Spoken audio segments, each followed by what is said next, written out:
I came back from my week-long hiking trip to find soggy wine glasses, soggier towels, and something worse. Karen from the HOA had been hosting parties in my hot tub. Without asking. Without shame. So I did what any sane man would do. I turned my luxury spa into a trap filled with blue dye and chili oil. You should have seen her scream. And no, this isn't a movie. This is what happens when a Karen-backed fake HOA plays militia in the wrong neighborhood. Freeze frame, yep. That's me. The guy whose private well HOA Karen tapped into to illegally water her garden. What did I do? I flushed her system with sewage. And oh buddy, that was just the beginning. So how did we get from a relaxing backyard hot tub to a neighborhood Cold War fueled by spa sabotage and questionable plumbing ethics? Let's rewind. The week before the chili oil incident, I had just returned from 7 glorious, phone-silent days hiking in Yosemite. Nature. No people. No cell service. No Karens. Heaven. But the moment I stepped into my backyard, something was off. There was a trail of wet footprints on my stone path, a wine cork wedged into a crack in the deck, and 2 soaking wet beach towels draped over my lawn chairs like drunken flags of surrender. That would have been weird enough, but then I noticed my hot tub cover wasn't on right. It was tilted, half-hanging, like someone tried to put it back in a rush. Now, I may not be a detective, but when you drop 12 grand on a luxury spa to soothe your post-divorce stress and suddenly find it full of someone else's Chardonnay backwash, your brain connects dots real fast. I checked the water. Lukewarm. Lower than it should be. And there were smudges on the edge of the tub. Not mine. That's when I pulled out my phone and checked the security cam footage from the motion sensor I'd installed on a whim last month. That's when I saw her. Karen. Head of the HOA. The same woman who once sent me a formal letter about my mailbox being too modern in aesthetic for the neighborhood. There she was, in full glory.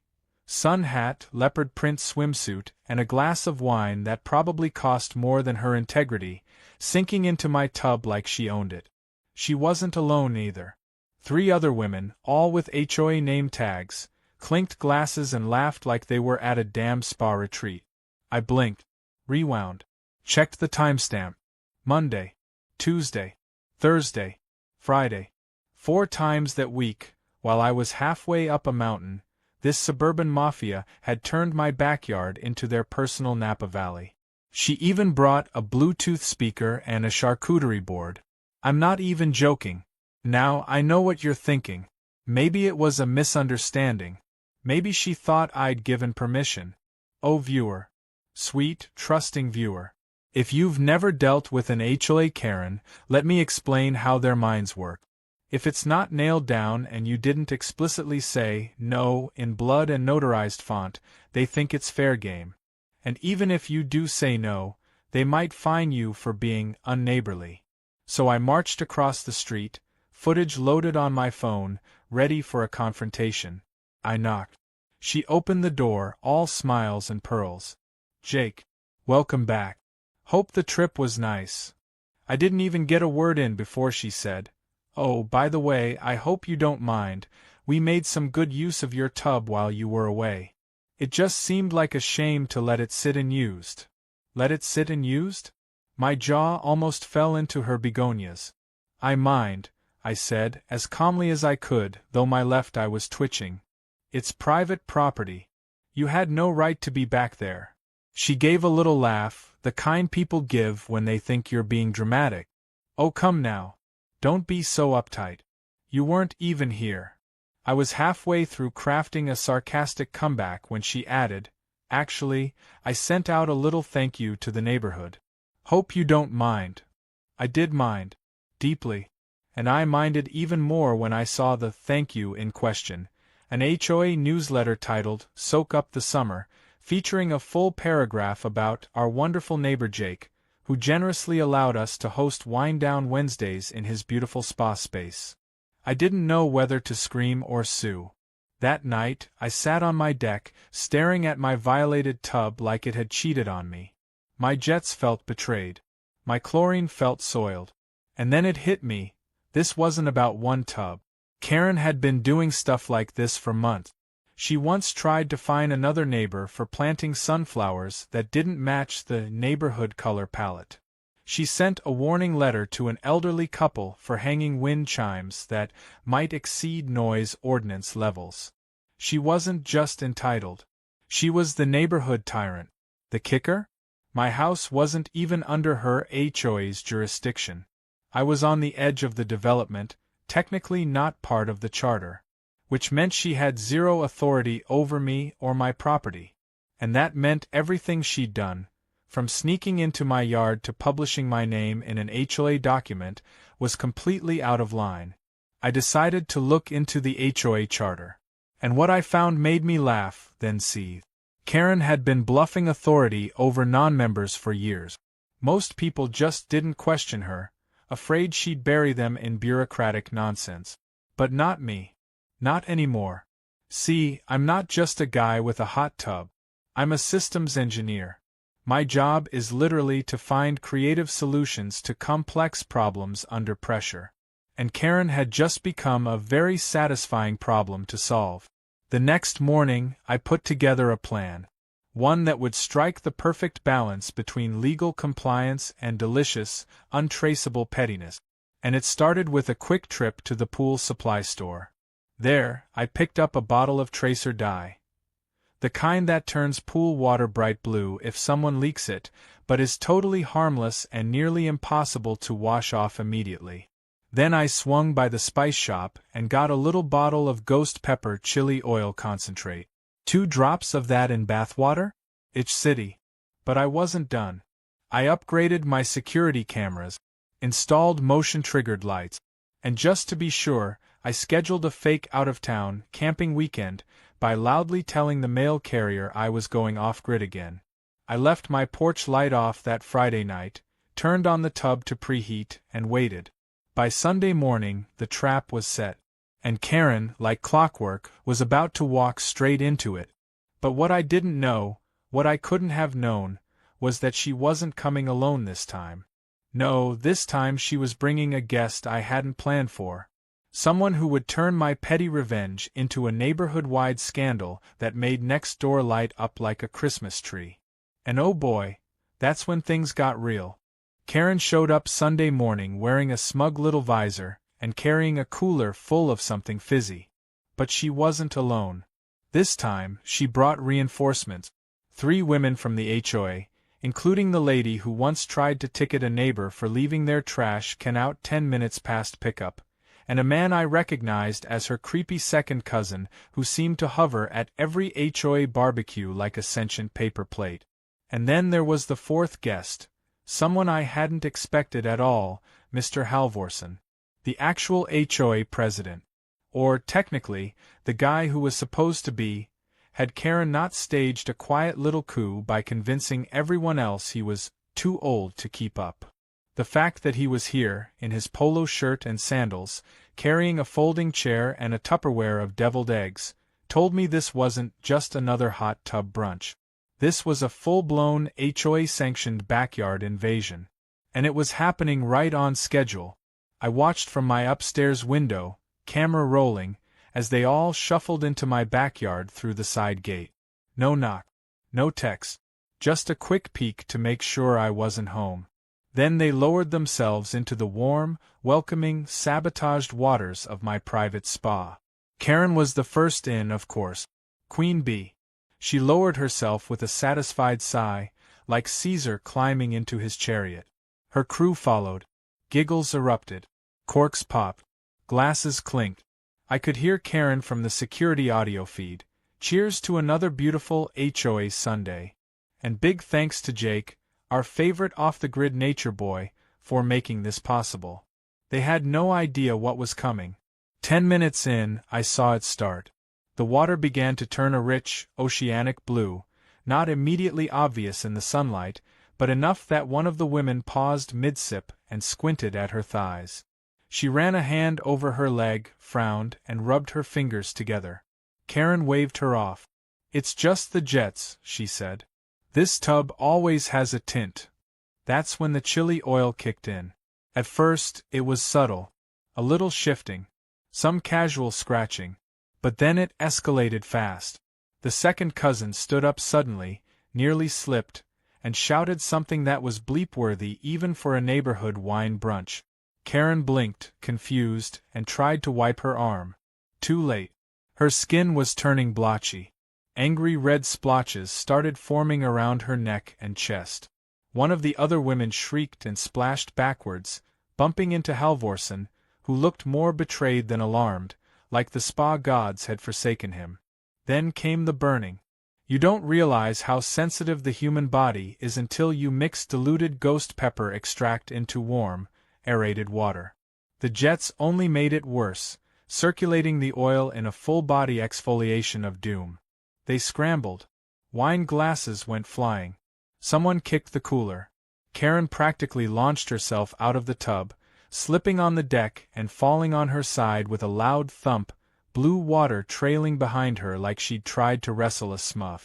I waited 10 seconds, then walked calmly outside with my phone in hand and the Ring camera live feed already synced. Karen was hunched over, dripping, scratching her arms furiously while yelling at Halvorsen to call someone. One of the women was dabbing at her eyes with a pool towel. The second cousin was crouched on the lawn, cursing in what I think was German. I cleared my throat. Karen looked up, soaked, furious, and the exact shade of neon regret I had hoped for. "What the hell did you do to your tub?" she barked. I smiled. "You mean the tub on my private property that you broke into without permission? That one. You poisoned it," she shrieked. "My skin is on fire." I raised an eyebrow. "Nope. It's pool-safe dye and food-grade chili oil. Totally non-lethal. But you might want to avoid mirrors for a few days. That blue tint lasts a while." She stood up, wobbling. "I'm calling the police." "Please do," I said, holding up my phone. "I've got 4 days of footage of you breaking and entering. I'd love to file a report. Also, while we're at it, we should probably talk about your little unauthorized HOA newsletter. Pretty sure impersonating a board decision to involve a non-member's property without consent is a legal gray area. But hey, I'm no lawyer." Halvorsen, still pink and steaming like a boiled ham, slowly turned to her. "Wait, you told us he agreed." Karen froze. I assumed he wouldn't mind," she stammered. "You used HOA funds for this," he said flatly. Her eyes widened. "It was only snacks. And a few newsletters." "You used my name," I said, stepping closer. "You used my property. And now you've bathed the HOA board in chili dye." That's when one of the other women, Linda, I think, said quietly, "I'm gonna be blue for my granddaughter's baptism." And that's when the unraveling really began. Karen stormed off, trying to salvage her composure while dripping blue onto my deck. The others followed, muttering. Halvorsen lingered just long enough to apologize and mutter something about reviewing bylaws. Then he shuffled after them, carrying his folding chair and the very sad, untouched deviled eggs. I spent the next hour replaying the footage from every angle. Then I uploaded a highlight reel, Karen's grand entrance, her blue evolution, and the chaotic exodus, to a private link and sent it to a few trusted neighbors. One of them asked if they could post it to the neighborhood Facebook group. I shrugged. What could possibly go wrong? By Monday, the video had been shared 27 times. By Tuesday, it had hit next door. By Wednesday, someone turned it into a meme. My favorite was a screenshot of Karen mid-scream with the caption, "When the HOA says BYOB but forgets the don't sit in the engineer's hot tub clause." The fallout was swift and glorious. Karen tried to spin the narrative, claimed I had booby-trapped my own property in a targeted act of malice. She showed up at my door with a clipboard and a scowl, demanding I remove the footage and issue a public apology. I sipped my coffee and said, "Sure." "Right after you explained to the rest of the board why you've been watering your lawn with water from my private well." She blinked. "Oh yes. I hadn't forgotten. Months ago, I'd noticed a drop in water pressure and traced it to a suspicious hose running from a capped access point on the far side of my yard. Guess who'd quietly tapped into it under the cover of landscaping work? That's right. Karen. Her garden. A very one-sided arrangement. She opened her mouth to protest, but I raised my phone. I have receipts, Karen. Water meter logs. Video. An assigned work order from the contractor you hired. She stared at me, furious, blue still faintly tinting her ears, and whispered, "You'll regret this." I smiled. "Not as much as you're about to." Because see, flushing her fake little regime out of my hot tub was just phase 1. The well? That was phase 2. And phase 3, let's just say it involved sewage, a redirected sprinkler system, and a very awkward garden party. But we'll get to that. Because at this point, the war was on. And in a war against an HOA Karen, you don't bring just petty revenge. You bring plumbing. By the time the blue dye incident reached peak meme status, Karen had gone from feared HOA queen to neighborhood punchline. The kind of punchline that made people cough into their drinks at block parties and exchange smirks when she jogged by in long sleeves, still trying to scrub off the last hints of turquoise. But she wasn't the kind of person to accept humiliation quietly. Karen wasn't just licking her wounds, she was planning a comeback. Unfortunately for her, I was already 3 steps ahead. Revenge was no longer enough. I wanted a full collapse, and she handed me the next phase on a silver platter. A day after her failed attempt to demand an apology, I received a very formal-looking letter in my mailbox. Not via email or HOA drop-off. No, this was hand-delivered, printed on faux parchment, and sealed with the HOA logo like some suburban royal decree. The letter claimed I was in violation of unsanctioned property modifications affecting the community aesthetic, citing my new security lights and motion cameras as a disruption to the visual harmony of the neighborhood. It ended with a proposed fine of $500 and a threat of escalating penalties.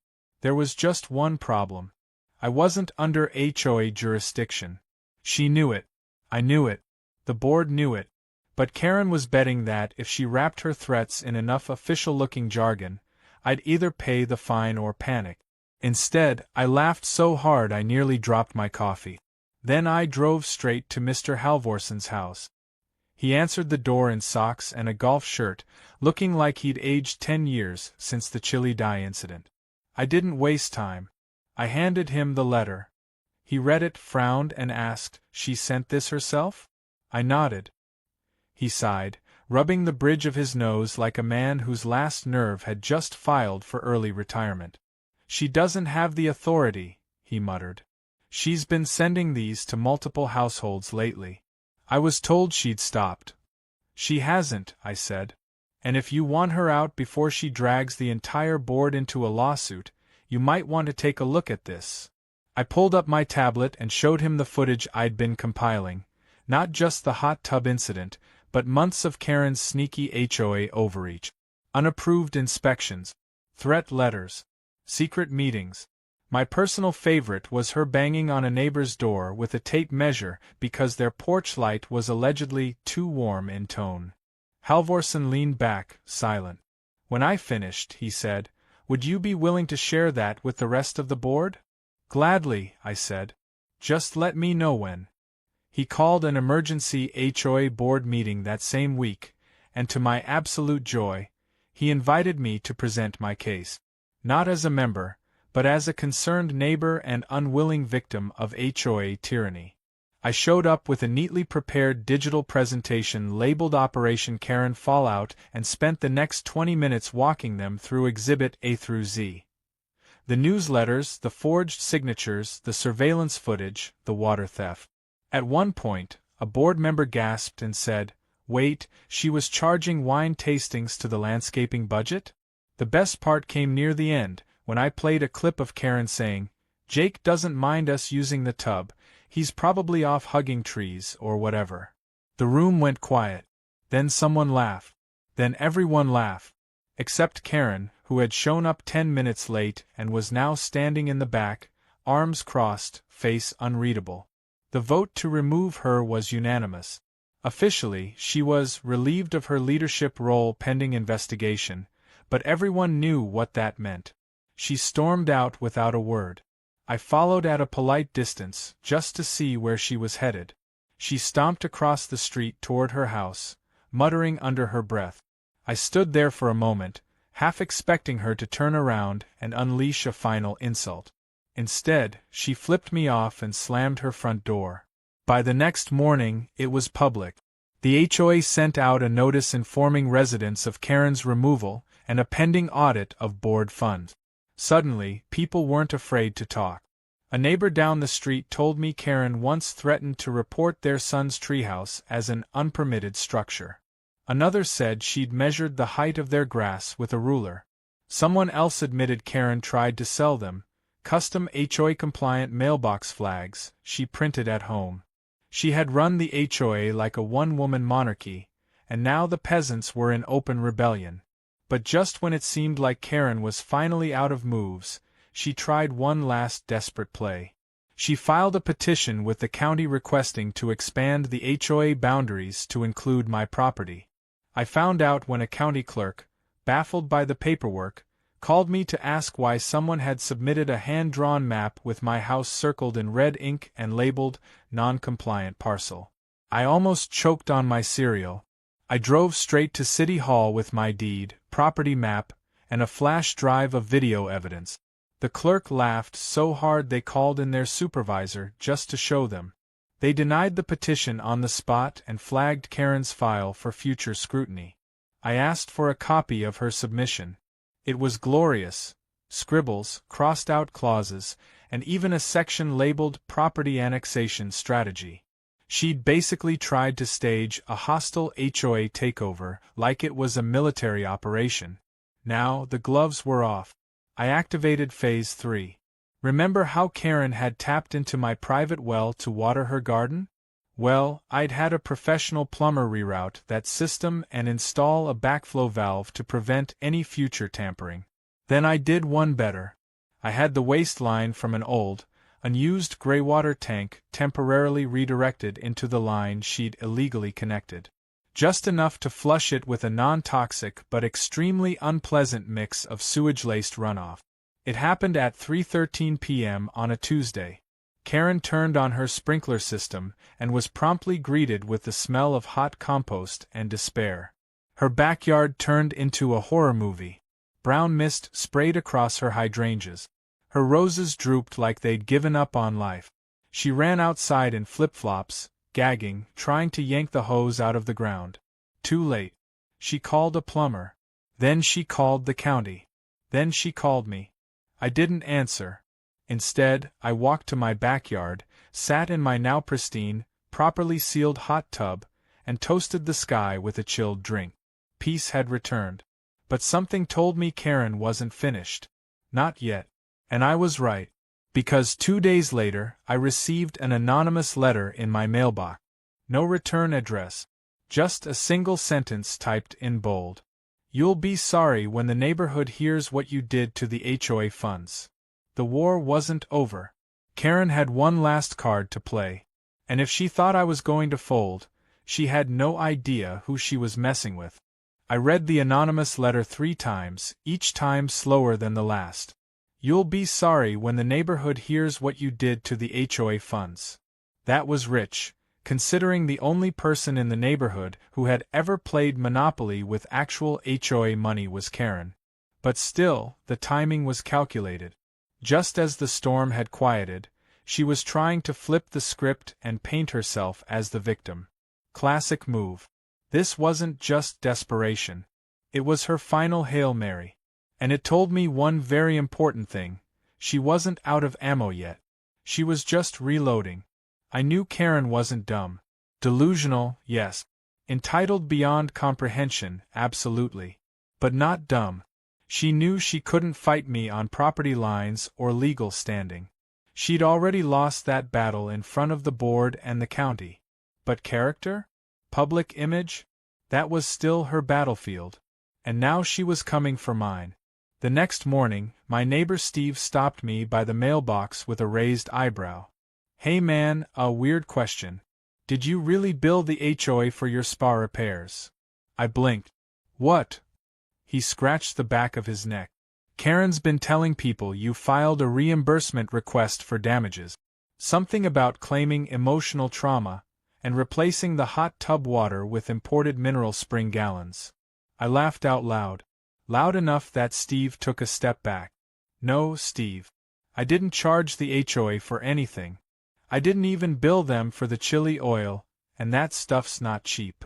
But the damage was starting. Over the next few days, rumors trickled in from all corners. That I had exploited the chaos to get a landscaping upgrade. That I'd claimed my spa was emotionally violated and needed spiritual cleansing. That I was trying to sue the HOA for mental anguish. Karen had weaponized the one thing she still had left: gossip. So, I did what any reasonable person would do. I leaned in. I hosted a barbecue. But not just any barbecue. I called it the Jetstream Jubilee.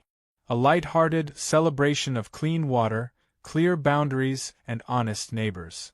I printed custom flyers with a cartoon hot tub on them, complete with a smiley face and a tiny floating sign that said, "Private means private." I invited the whole street, HOA members and non-members alike. I even invited Halvorsen and Linda from the board. Hell, I even sent one to Karen. Not because I expected her to show, but because I wanted her to know she wasn't invisible. She was just irrelevant now. The turnout was better than I could have hoped. People came with coolers, side dishes, even their own lawn chairs. Someone brought a karaoke machine. It turned into a full-on neighborhood bash. And throughout the night, I kept things casual. I didn't push the story. I didn't show the footage. I just let people ask, and when they did, I told the truth with a grin and a touch of sarcasm. No embellishment needed. Karen had given me all the material. By sundown, the narrative had fully flipped. I wasn't the guy who went too far. I was the guy who stood up to a petty tyrant and got creative about it. The guy who protected his property, his peace, and made sure the rest of the neighborhood could breathe again. People shared their own Karen stories with me, things I'd never heard. One guy confessed that she once left a warning note on his windshield for parking at an angle suggestive of disorder.